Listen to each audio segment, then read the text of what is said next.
I was at the Trump inauguration yesterday, and needless to say, I disagree with much of what he had to say.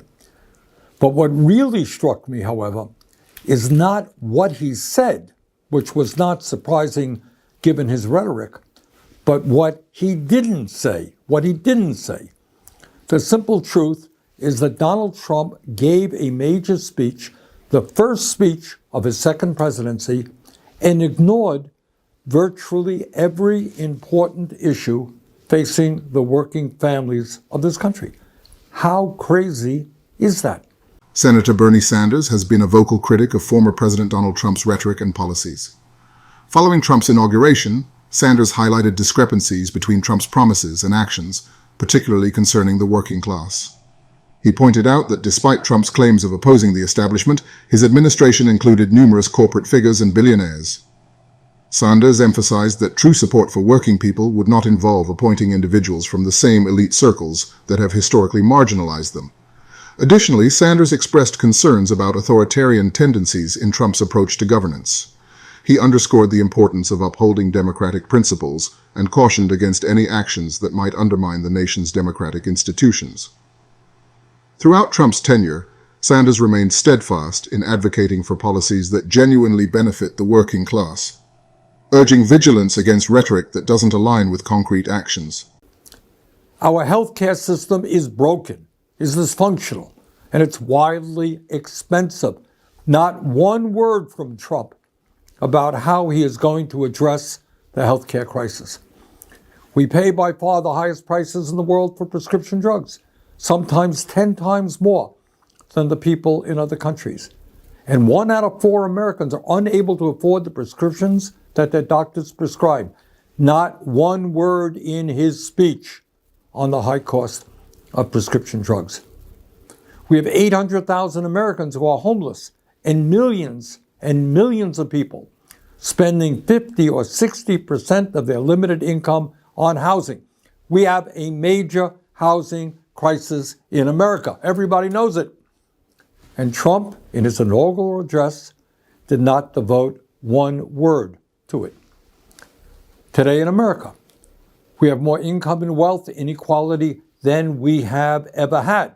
The wealthiest 3 people in America now own more wealth than the bottom half of our society. But Trump had nothing to say, not one word, about the growing gap between the very rich and everybody else. And maybe, just maybe, that's because he had those 3 people, the 3 wealthiest people in our country, sitting right behind them at his inauguration.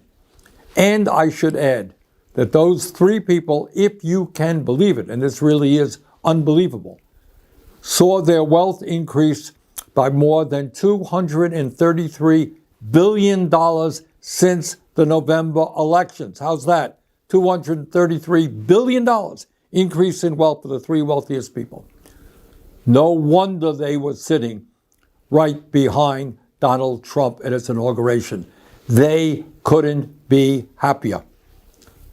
During his inaugural speech, Trump did not have one word to say about how we're going to address the planetary crisis of climate change. The last 10 years have been the warmest years ever recorded, and extreme weather disturbances and natural disasters are taking place all over the world, from Los Angeles to India, across Europe to North Carolina.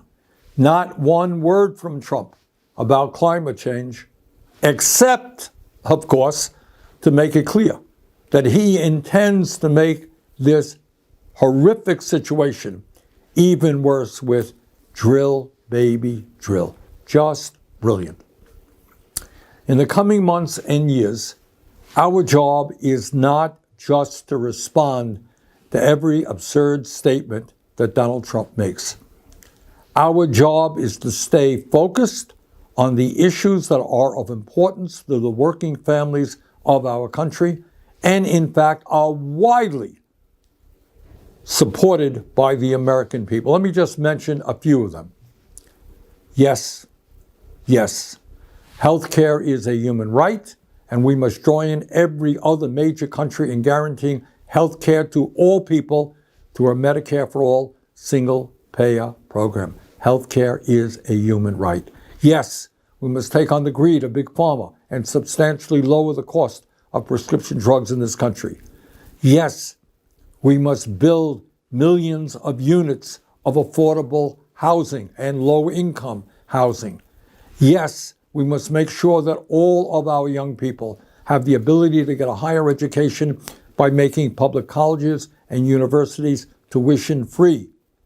Yes, we must work with the global community to combat climate change by cutting carbon emissions and transforming our energy system away from fossil fuel and into sustainable energy.